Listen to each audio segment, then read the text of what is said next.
जन्मोत्सव पर्व के अवसर पर सिंधी समाज ने लालमाटी क्षेत्र से भव्य शोभा यात्रा निकाली। शोभा यात्रा में भगवान झूलेलाल की झांकी के साथ ही शामिल हुई अन्य जीवंत झांकियां श्रद्धालुओं के आकर्षण का केंद्र बनी रहीं।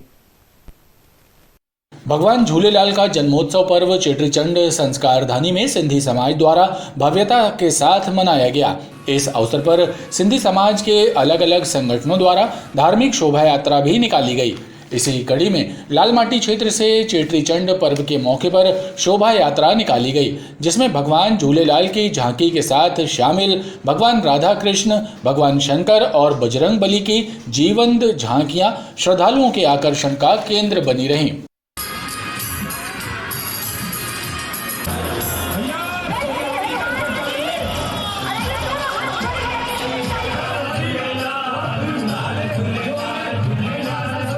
प्रतिवर्ष अनुसार इस वर्ष भी झूलेलाल जयंती पर यह विशाल शोभा यात्रा आपके सामने निकल रही है। ये सिंगल क्वार्टर से लेके झूलेलाल मंदिर भाई आयराम दरबार के पास समाप्त होगी। शोभा यात्रा का जगह जगह भव्य स्वागत किया गया। सिविल लाइन थाना पुलिस ने एक हॉस्टल संचालिका के विरुद्ध धारा 188 का मामला पंजीबद्ध किया है। पुलिस के मुताबिक हॉस्टल संचालिका द्वारा हॉस्टल में किराए से रहने वाली युवतियों के संबंध में थाने में कोई भी जानकारी नहीं दी गई थी। इस आधार पर हॉस्टल संचालिका के विरुद्ध कार्रवाई की गई है। सिविल लाइन थाना क्षेत्र के गोविंद भवन इलाके में संचालित गर्ल्स हॉस्टल की संचालिका ज्योति मालवीय के विरुद्ध सिविल लाइन पुलिस ने धारा 188 के तहत कार्रवाई की है। पुलिस के मुताबिक हॉस्टल की जांच के दौरान हॉस्टल में 15 युवतियां किराएदार के तौर पर रहती हुई पाई गईं। इनके संबंध में हॉस्टल संचालिका ने संबंधित थाने में कोई भी जानकारी नहीं दी थी, लिहाजा कार्रवाई करते हुए चालान न्यायालय में पेश करने की तैयारी की गई है। गोविंद भवन में किराएदारों की चेकिंग की जा रही थी, जिसमें एक ज्योति मालवीय हैं, जिन्होंने बिना सूचना के 10 से 15 लड़कियों को अपने हॉस्टल के रूप में स्थापित कर रखा था, जिनके ऊपर 188 कार्रवाई की गई है, क्योंकि उनके द्वारा थाने को कोई भी सूचना किराएदार रखने के संबंध में नहीं दी गई थी। नगर निगम चौक से मालवीय चौक को जाने वाले मुख्य मार्ग पर इन दिनों यातायात व्यवस्था पूरी तरह चौपट हो गई है। सड़क पर इच्छाधारियों के अतिक्रमण से राहगीर परेशान हैं। लस्सी की दुकानों में आने वाले लोग सड़कों पर बेतरतीब ढंग से वाहन खड़ा कर यातायात को बाधित करने में सहायक बन रहे हैं, लेकिन यातायात विभाग इस ओर ध्यान नहीं दे रहा है।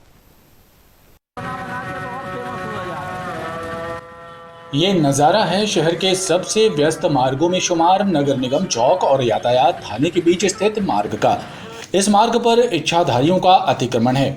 ऐसे में वाहनों की बेतरतीब पार्किंग भी यातायात को बाधित कर रही है। दरअसल इस मार्ग पर लस्सी की अलग अलग दुकानें हैं। इन दुकानों में लस्सी की चुस्की लेने आने वाले ग्राहकों के वाहनों की पार्किंग की कोई व्यवस्था नहीं है। ऐसे में 2 पहिया और 4 पहिया वाहनों से आने वाले लोग सड़क पर बेढंगे तरीके से अपने वाहन खड़े कर रहे हैं, जिससे यातायात बाधित हो रहा है और दिन में कई बार लोगों को यातायात जाम का सामना भी करना पड़ रहा है। यहाँ पे प्रशासन को चाहिए, ट्रैफिक अव्यवस्थित है और यहाँ पे इच्छाधारी लस्सी सेंटर वगैरह बहुत सारे शॉप हैं, जिसमें लोग बीच रास्ते में गाड़ियाँ खड़ी कर देते हैं और अव्यवस्थित होता है। तो प्रशासन को चाहिए, यातायात प्रशासन को, कि यहाँ पे व्यवस्थित करे ताकि राहगीरों को परेशानी ना हो।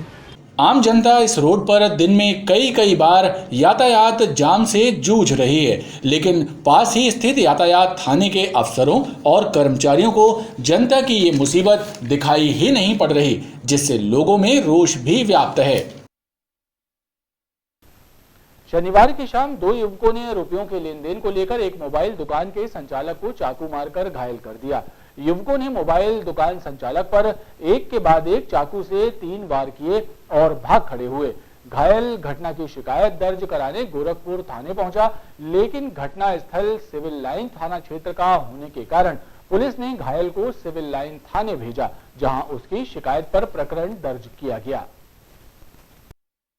रुपयों के लेन देन के विवाद को लेकर 2 युवकों ने हाथीताल निवासी मोबाइल दुकान संचालक शिवांश उर्फ शिवम गुप्ता पर सरेराह चाकू से हमला कर दिया। घटना माता मरियम चौक के पास घटित हुई। चाकू के हमले में घायल युवक अपनी जान बचाकर गोरखपुर थाने पहुंचा, जहां उसने पुलिस को घटना की जानकारी दी। जिसके बाद गोरखपुर पुलिस ने उसे सिविल लाइन थाने भेजा। घायल शिवांश ने बताया कि शिवा जॉर्ज नामक युवक से उसका पैसे का लेन देन है। शिवा ने उसे लेन देन की बात करने माता मरियम चौक बुलाया था, जहां शिवा अपने साथी वासु के साथ पहुंचा और दोनों ने उस पर चाकू से हमला कर दिया। शिवा जॉर्ज और वासुदेव का इसका कुछ पैसे का पैरा का लेना देना था। उसी के संबंध में ये लोग मरियम चौक चर्च के सामने बातचीत कर रहे थे और बातचीत के दौरान ही इनके दोस्तों ने, जो शिवा जॉर्ज है, उसने इसके ऊपर चाकू से हमला कर दिया, जिससे इसके पीठ में चाकू की चोट आई है। तो पुलिस द्वारा मामला कायम कर लिया गया है और फरियादी को हमने मुलाजे के लिए भेज दिया और जो तथ्य आएंगे विवेचना में उसमें कार्रवाई की जाएगी। पुलिस ने घायल की शिकायत के आधार पर प्रकरण दर्ज कर मामले को विवेचना में लिया है। अप्रैल माह की शुरुआत में ही चिलचिलाती गर्मी ने लोगों का जीना मुश्किल कर दिया है। गर्मी के तीखे तेवरों के बाद तापमान भी 40 डिग्री सेल्सियस के पार पहुंच गया है। शनिवार को जबलपुर का अधिकतम तापमान सामान्य से 5 डिग्री सेल्सियस अधिक 40.4 डिग्री सेल्सियस और न्यूनतम तापमान सामान्य से 2 डिग्री सेल्सियस अधिक 22.3 डिग्री सेल्सियस दर्ज किया गया। इस वर्ष मार्च माह से ही गर्मी ने तेवर दिखाने शुरू कर दिए हैं और अब अप्रैल माह की शुरुआत में ही चिलचिलाती गर्मी ने लोगों का जीना मुश्किल कर दिया है। सूरज के तीखे तेवरों के साथ तापमान अभी से 40 डिग्री सेल्सियस के पार पहुंच चुका है। मौसम विभाग से मिली जानकारी के मुताबिक शनिवार को अधिकतम तापमान सामान्य से 5 डिग्री सेल्सियस ज्यादा 40.4 डिग्री सेल्सियस दर्ज किया गया। वहीं बीते 24 घंटे में न्यूनतम तापमान सामान्य से 2 डिग्री सेल्सियस ज्यादा 22.3 डिग्री सेल्सियस दर्ज हुआ। मौसम विभाग ने कहा कि पारे में अब और भी बढ़ोतरी दर्ज होने की संभावना है। आगामी कुछ दिनों बाद लू का प्रकोप भी बढ़ने के आसार हैं। खबरों का क्रम लगातार जारी है। आप देखते रहिए BTV न्यूज।